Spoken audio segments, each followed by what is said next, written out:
Por Señor de Santa Cruz, de nuestros enemigos, líbranos, Señor Dios nuestro, en el nombre del Padre, y del Hijo y del Espíritu Santo. Amén. Señor mío y Dios mío, creo firmemente que estás aquí, que me ves, que me oyes. Te adoro con profunda reverencia. Te pido perdón de mis pecados y gracia para hacer con fruto este rato de oración. Madre mía Inmaculada, San José, mi Padre y Señor, Ángel de mi guarda, intercedan por mí.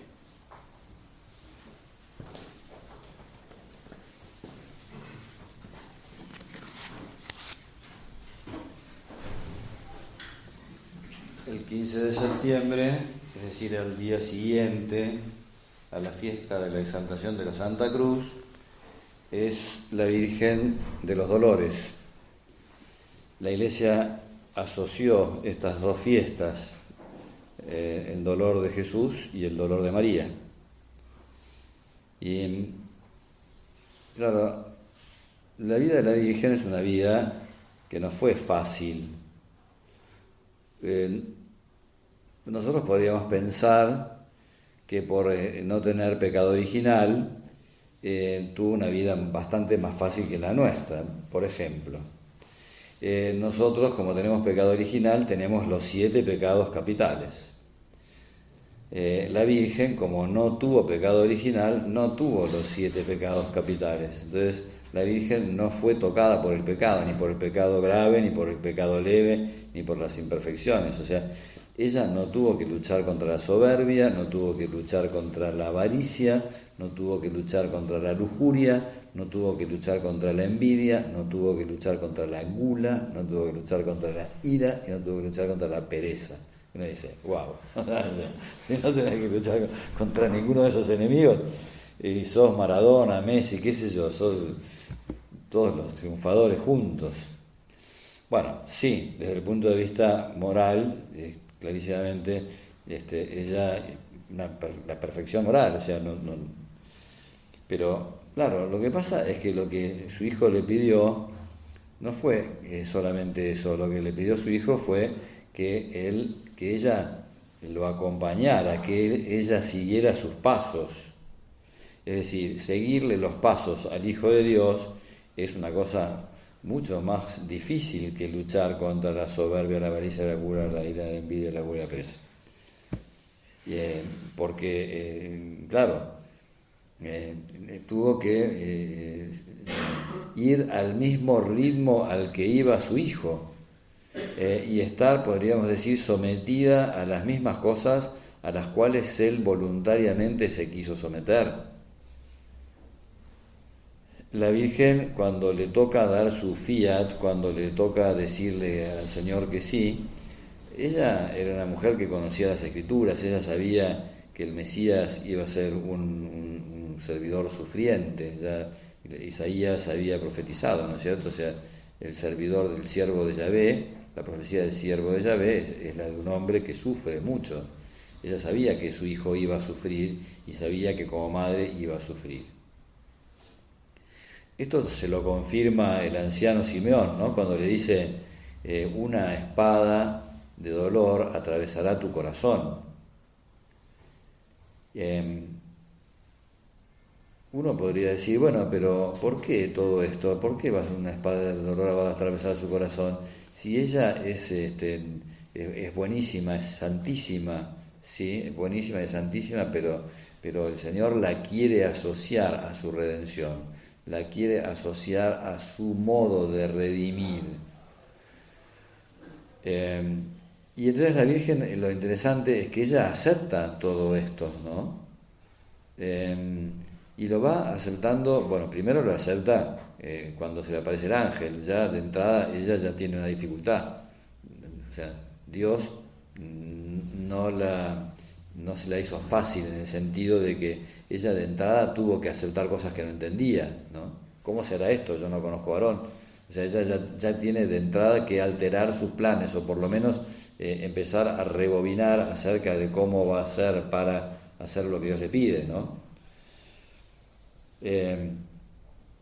Entonces ella ya empieza a renunciar a sus planes, empieza a renunciar a lo que ella tenía planificado, ¿no?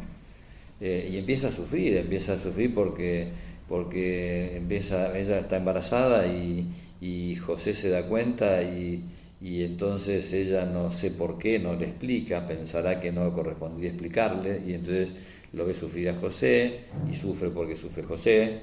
Debe haber sido una tortura eso, con lo que se querían horrores.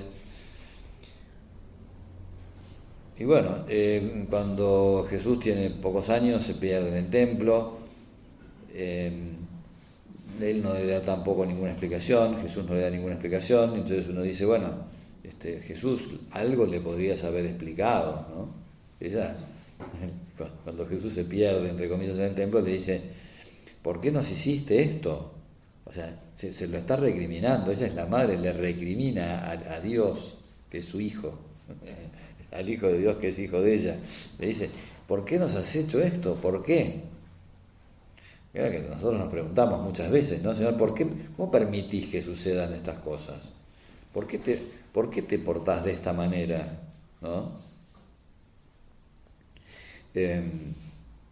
Claro, la Virgen era muy respetuosa, ¿no? Pero bueno, nosotros hubiéramos a lo mejor nos hubiéramos puesto un poco bastante más nerviosos que ella, ¿no? Preguntándole, Señor, ¿por qué? ¿No? Bueno, dice que María y José no entendieron la respuesta de Jesús, pero a pesar de que no entendieron, siguieron adelante. O sea, es lo mismo que Pedro cuando Jesús anuncia que eres el pan de vida, ¿no? Muchos de los que estaban antes, de los que antes le seguían, dejan de seguir a Jesús cuando Él anuncia que Él es el pan de vida, que hay que comer su carne y beber su sangre. Y entonces Jesús les pregunta a los discípulos, ¿ustedes también quieren dejarme? Y Pedro le dice, Señor, ¿a quién iremos? Solo tú tienes palabras de vida eterna.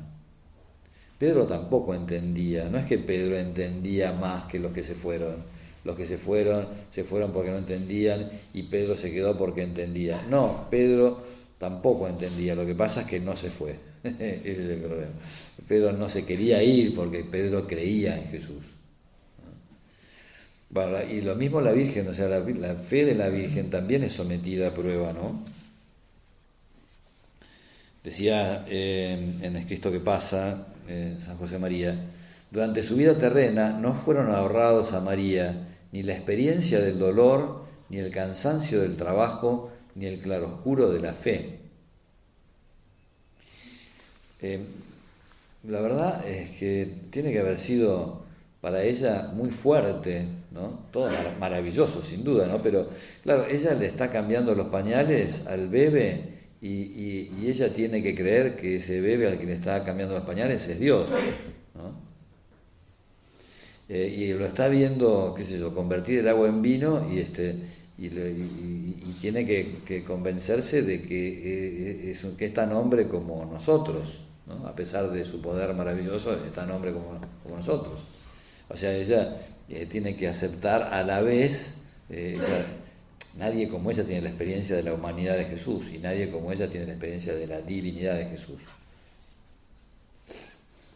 Pero bueno, tiene que armonizar esas dos cosas, ¿no? ¿Cómo se mueve uno en ese terreno, en ese mundo? Bueno, la Virgen lo hizo maravillosamente, ¿no?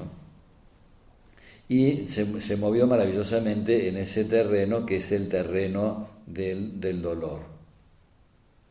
Desde el comienzo ella sabía que esa espada iba a atravesar su corazón, ¿no? Es muy difícil pensar en la espada que iba a atravesar el corazón y no pensar en Damocles, ¿no? Damocles, famoso, griego, no sé si griego, era un hombre antiguo de las civilizaciones antiguas. Parece ser que Damocles vivía en Siracusa y él era muy crítico del rey de Siracusa, ¿no? Lo criticaba porque el rey vivía en un palacio mientras el resto de la población vivía en condiciones muy inferiores, ¿no? Gran pobreza. Entonces, un día el rey, que escuchaba las críticas de Damocles, lo invita a Damocles al palacio y entonces lo sienta en la mesa real, al lado de él, y entonces le dice, este es tu asiento. Pero arriba del asiento había una espada que colgaba del techo, estaba pendida de una crin de caballo. Entonces durante toda la comida la espada estaba ahí arriba, ¿no?, de la cabeza. En cualquier momento podía llegar a caer sobre la cabeza de Damocles y partirlo en dos. Entonces, bueno, no sé, se le debe haber estropeado la digestión con bastante seguridad al pobre Damocles, no le haber pasado nada bien. Y entonces el rey, cuando termina la comida, le dice, me imagino que no te habrás sentido muy bien. Yo quiero decirte que los reyes vivimos en palacios porque cotidianamente, durante todo el día y todos los días, tenemos como una espada que pende sobre nuestras cabezas y que en cualquier momento nos puede partir, ¿no? O sea, bueno, me quiso dar esa lección, ¿no? Bueno, la Virgen tuvo esa espada, no sabía en qué momento esa espada le iba a partir el corazón. Me imagino lo que habrá sufrido cuando Jesús comienza su vida pública y empieza a tener sus diferencias y sus discusiones con los escribas y con los fariseos. Cuando Jesús va a Nazaret y entonces les dice a los de Nazaret que nadie es profeta en su tierra y que no hace milagros porque ellos no tienen fe y que ellos lo quieren matar. O sea, en varias oportunidades a Jesús lo quisieron matar y Jesús se escapó, ¿no es cierto? Bueno, todas estas cosas sin duda hicieron en la vida cotidiana de la Virgen muy difícil, muy dura, ¿no? Una madre que continuamente está preocupada por todo lo que le puede pasar a su hijo, ¿no? Hasta que por fin efectivamente esa espada cayó sobre su corazón. A mí me gusta mucho una escena, hay un pueblo en Alemania que se llama Oberammergau, donde todos los años hacen una representación de la pasión, así como existen los pesebres vivientes. Esto es una representación viva de la pasión del Señor. Entonces, en estos lugares siempre hay un guión, ¿no es cierto? El guión no necesariamente coincide con el Evangelio, siempre hay lo que dice el Evangelio y alguna otra cosa más. Entonces, el que hace el guión de esta representación se imagina un diálogo entre Jesús y la Virgen. Jesús se está yendo de su casa, de la casa de su madre, y entonces le agradece lo que ha hecho ella durante todos esos 30 años y le pregunta qué es lo que quiere como agradecimiento. Entonces la Virgen le dice, yo lo único que quiero es poder acompañarte hasta el final, quiero acompañarte hasta el momento de tus últimos momentos. No está este diálogo en la Escritura, pero es muy razonable que un hijo como Jesús le haya querido ofrecer a su madre algo así. Y es muy razonable que una madre como María, haya querido también responder de la misma manera, ¿no? A mí me gusta mucho este diálogo, entre otras cosas, porque refleja el carácter voluntario con el que la Virgen asume la cruz de su hijo. Jesús dice en el Evangelio, dice, a mí nadie me quita la vida, yo la entrego y la vuelvo a retomar. O sea, en realidad, sí, la causa inmediata de la muerte de Jesús es que es condenado a muerte y es que los romanos lo condenan y lo matan, ¿no? Esa es la causa inmediata. Ahora, en realidad, la causa remota es que Él vino para eso. Él quiso encarnarse precisamente para mostrarnos ese amor que Él nos tenía. De manera tal que es una entrega voluntaria. Jesús muere por nosotros porque Él quiere morir por nosotros. Y la Virgen, estando al pie de la cruz, hace un ofrecimiento de su hijo. Hay un verbo, que es el verbo stare en latín, que es un poco más fuerte que el verbo estar en castellano, ¿no? Estar se refiere simplemente a la presencia física, ¿no? Que uno está en ese lugar. Pero en latín es como estar de pie, como estar firme, como estar erguido, ¿no? Entonces, siempre los intérpretes de la escritura lo han tomado como que la Virgen está no solamente presente físicamente, sino que está ella también como incorpora, como poniéndose junto a Jesús, ofreciendo junto con Jesús. Jesús ofrece su vida y ella ofrece la vida de su hijo. Ella no está lamentándose o no está, podríamos decir, quejándose al Padre, ella está ofreciendo, ¿no?, la vida de su hijo. Ese ofrecimiento, por eso decía Juan Pablo II, ¿no?, como la fe de la Virgen y la entrega de la Virgen fue creciendo a lo largo de esos años, a lo largo de los años de su vida, porque eso que fue un fiat al comienzo fue refrendándose a lo largo de su vida, y sobre todo en el momento de la cruz, donde ella está presente, firme, ¿no? Hay una oración muy linda que dice: Stabat Santa Maria, celi regina et mundi domina, iusta crucem Domini nostri Jesu Christi dolorosa.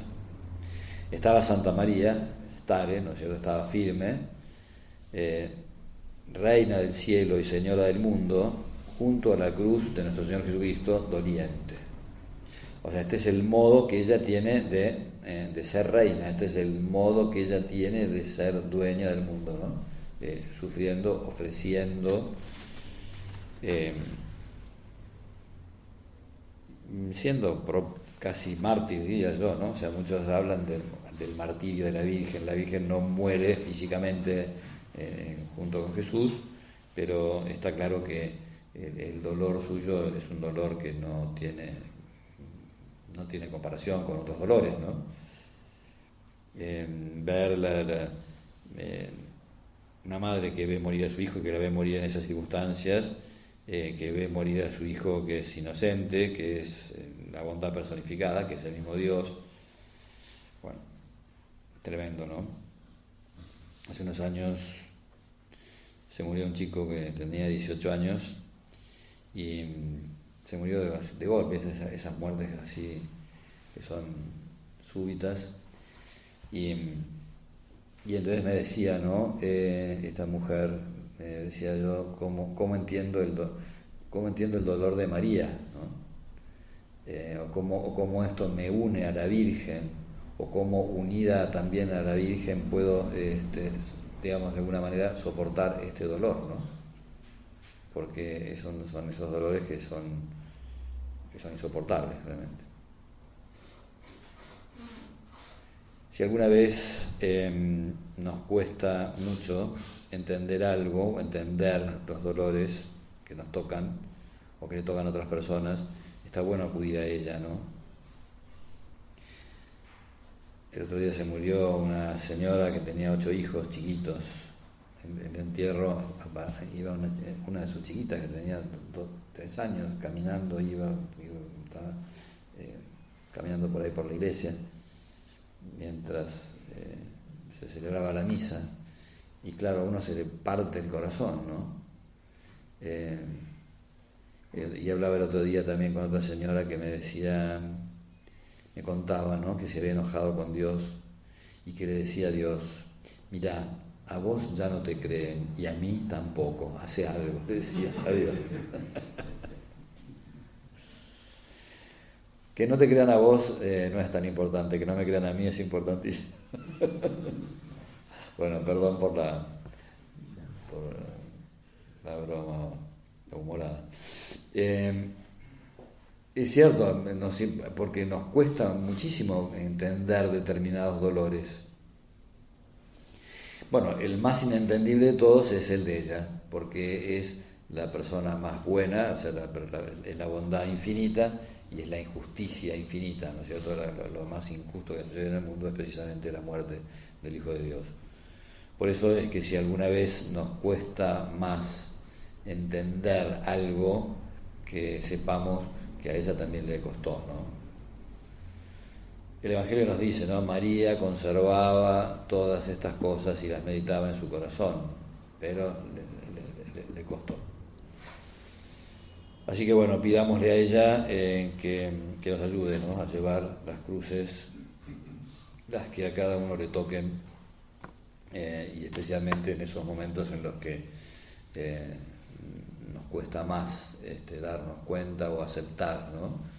Porque hay momentos en los cuales realmente cuesta esa aceptación de la voluntad del Señor, ¿no? Y ella es la que puede verdaderamente acompañarnos y a quien podemos acudir y que va a mantenerse también firme frente a nuestra propia cruz, ¿no? Igual que estuvo frente a la cruz de su Hijo.